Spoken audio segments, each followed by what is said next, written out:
Hi hello నమస్తే welcome back Purni YouTube express. ఈరోజు మన స్పెషల్ రెసిపీ పచ్చి కొబ్బరి లడ్డూని జ్యూసీగా హెల్దీగా టేస్టీగా ఏ విధంగా చేసుకోవాలో చూపించబోతున్నాను. టేస్ట్ చాలా బాగుంటుందండి. మీకు స్వీట్ తినాలనిపించినప్పుడు కానీ పిల్లలకు స్నాక్గా కానీ రోజు ఒకటి ఇచ్చినా కూడా బాగుంటుంది. ఇది చేయడం కూడా చాలా సింపుల్ ప్రాసెస్. ఇది లేట్ చేయకుండా ప్రాసెస్లోకి వెళ్ళిపోదాం. దీనికోసం మిక్సీ జార్లోకి కట్ చేసుకున్న పచ్చి కొబ్బరి ముక్కల్ని వేసుకొని దీన్ని మెత్తగా మిక్సీ పట్టుకోండి. మీరు కావాలంటే పచ్చి కొబ్బరిని తురుముకొనైనా తీసుకోవచ్చండి. ఇక నేను ఈ విధంగా మిక్సీ పట్టుకొని తీసుకున్నాను. ఏ విధంగా అయినా చేసుకోవచ్చు. ఈ విధంగా మిక్సీ పట్టుకున్న పచ్చి కొబ్బరి అనేది నాకు ఇక్కడ 1 కప్పు అయింది. ఈ కప్పుతోనే మనం బెల్లాన్ని కూడా మెజర్ చేసుకున్నాం.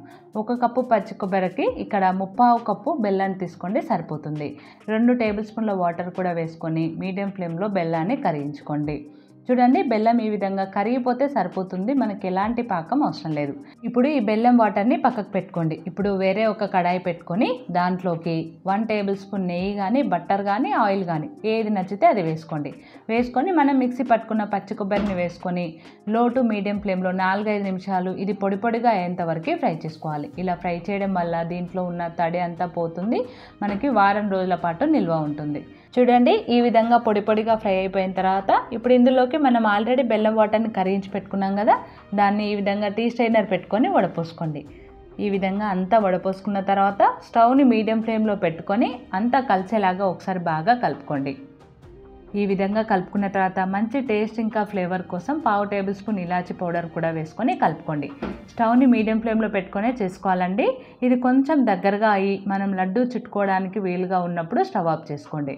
చూడండి, ఇది కొంచెం దగ్గర అయిన చూడండి, ఇలా అయితే సరిపోతుంది. ఇప్పుడు స్టవ్ ఆఫ్ చేసుకొని దీన్ని పక్కకు పెట్టుకోండి. ఇది వేడిగా ఉన్నప్పుడే మనం లడ్డూలు చుట్టాల్సిన అవసరం లేదండి. కొంచెం గోరువెచ్చగా అయ్యేంత వరకు దీన్ని పక్కకు పెట్టుకోవాలి. ఇలా కొంచెం గోరువెచ్చగా అయిన తర్వాత చేతికి ఆయిల్ కానీ నెయ్యి కానీ అప్లై చేసుకొని కొద్దిగా చేతిలోకి ఈ విధంగా తీసుకొని మీకు నచ్చిన సైజులో లడ్డూలాగా చుట్టుకోండి. ఇక్కడ నేను ఒక పెద్ద నిమ్మకాయ సైజ్ అంతా లడ్డూలని చుట్టుకుంటున్నాను. ఈ విధంగా అన్నిటిని లడ్డూలాగా చుట్టుకొని ఒక బాక్స్లోకి పెట్టుకున్నారంటే వారం రోజుల పాటు నిల్వ ఉండే జ్యూసీ అండ్ టేస్టీ హెల్దీ లడ్డూలు రెడీ అయిపోయినాయి. టేస్ట్ చాలా బాగుంటాయండి. చాలా సింపుల్ ప్రాసెస్ ఇది. ఎవరైనా ఈజీగా చేసుకోవచ్చు. మరి ఈ పచ్చి కొబ్బరి లడ్డు వీడియో మీకు నచ్చితే లైక్ చేయండి, షేర్ చేయండి. మరిన్ని మోర్ ఇంట్రెస్టింగ్ వీడియోస్ కోసం పూర్ణి యూట్యూబ్ ఎక్స్ప్రెస్ ఛానల్ని సబ్స్క్రైబ్ చేసుకోండి. Thanks for watching. Bye bye.